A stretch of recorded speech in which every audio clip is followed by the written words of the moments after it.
Everything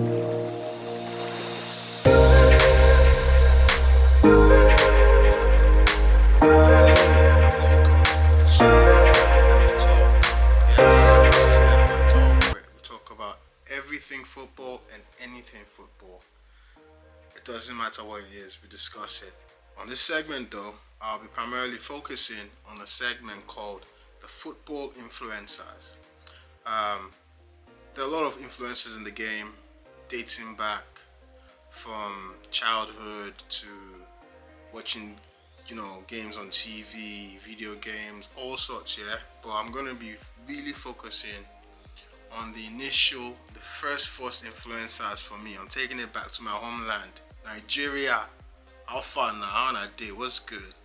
I'm gonna be talking about a couple of things here that I feel that have influenced me as a football fan, as someone who's an advocate for the game, someone who is passionate about the game. So yeah, let's dive into it. I'm just gonna be kicking back with you guys on this segment, man. I've got my malt. It's a nice little malt. If you're Nigerian, you don't drink malt. I don't know what you are, man. You gotta have your malt. So cheers to everyone out there. Niger football. How did I get into it? Dating back to when I started, it was more about just watching it on TV. The likes of JJ Okocha, likes of Taribo West. That was the team. Baba, Celestin Baba Yaro, Kanu. Those are the guys that were like on the pedestal of the game, just doing it for us internationally, and coming back home on the international stage, playing for the national team. I remember how they influenced the game, specifically Atlanta '96. My goodness, I can vividly still remember. It was the middle of the night in Nigeria, and we're playing. I think it was the final. We already played Argentina and all those guys, but Brazil. That goal, Kanu Wangpo just scored that tight corner.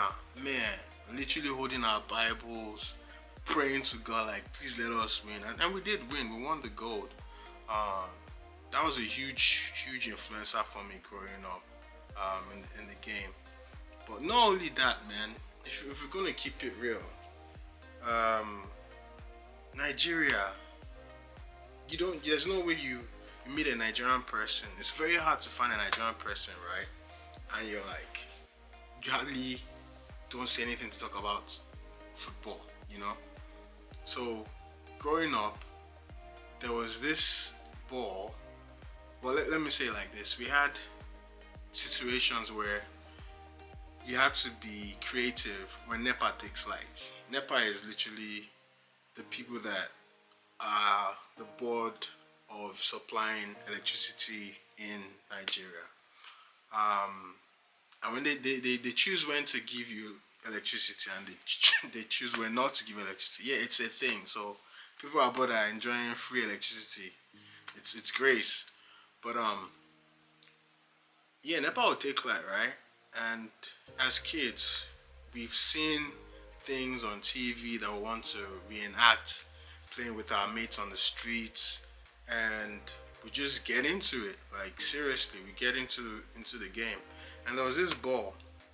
I remember when I started playing, there were a couple of balls that I like to give shout out to.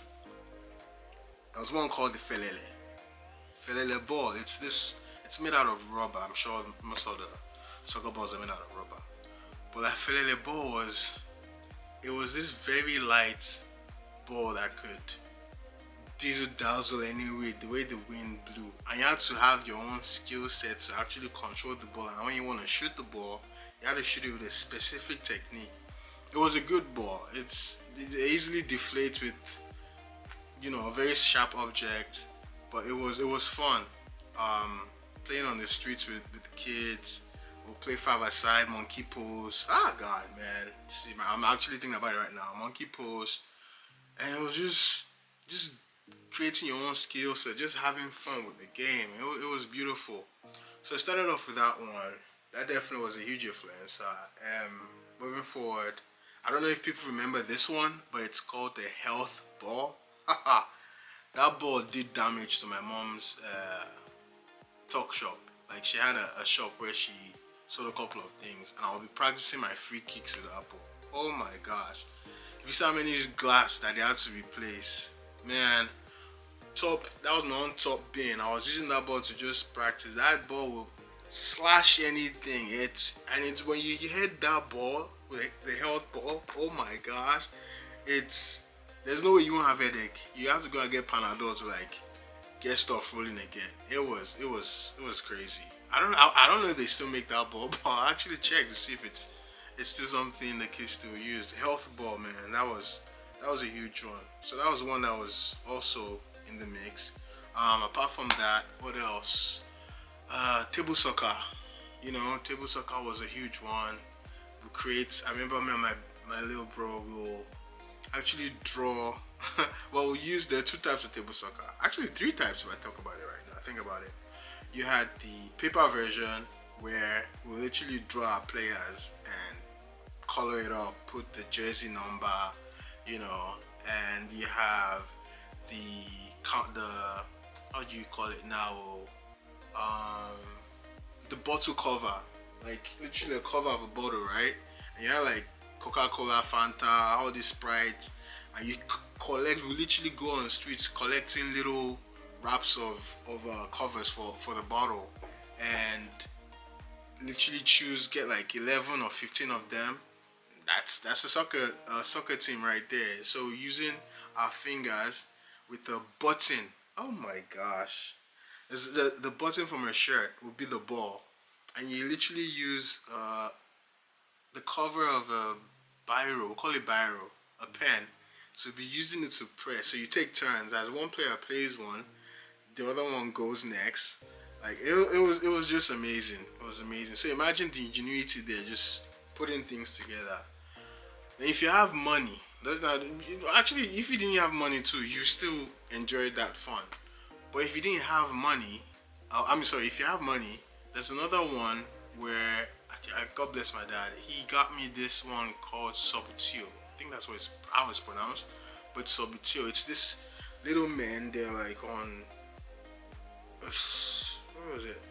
Like a little corny, cylindrical sphere thing, and there's a ball there, and it's the same technique. The goalie, you have to use some form of stick to move the goalie. I'll show some edits on that, but this was just fun memories, man. Growing up, those influenced me a lot. Just thinking back, and getting, you know, apart from putting those things together, if you could not afford again ball now, you roll up the paper, right? You get a bunch of newspaper, right? And you tape that stuff up, mate. Like you tape that paper up. When you tape that paper up, that's a ball. And you know what's funny, yeah? Thinking about it, there are two things that taught me how to develop my skill set in juggling the ball. We used to call it raising the ball. It was the paper ball and the felele ball. Because one, the felele ball it didn't have this direct, like it was so, it wasn't a strong ball. It was very easily, it was like a balloon, that's what I could call it. Just a little bit stronger than a balloon.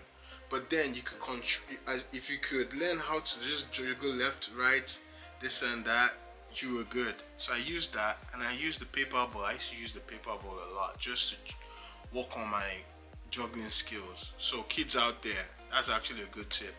I mean, now they have all kinds of, look at this for my little boy.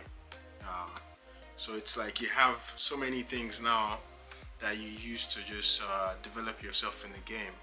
So those are huge influencers for me growing up back home in Nigeria, because I'm Nigerian. What else is there? I've mentioned Felele, I've mentioned health ball, I've mentioned the table soccer. I think that was really it. And of course the Premier Leagues and the Champions Leagues. I mean, video games, man. That was gonna be another segment for sure. But we got into those as well. these were the primary things that did influence growing up in loving the game. But yeah, let me know what else, if there's anything out there that you guys feel influenced you growing up, whatever country you are, wherever you're from. What was your own football influencer while you were growing up? Let us know. Let me know at the FF Talk. Have a blessed one. Cheers.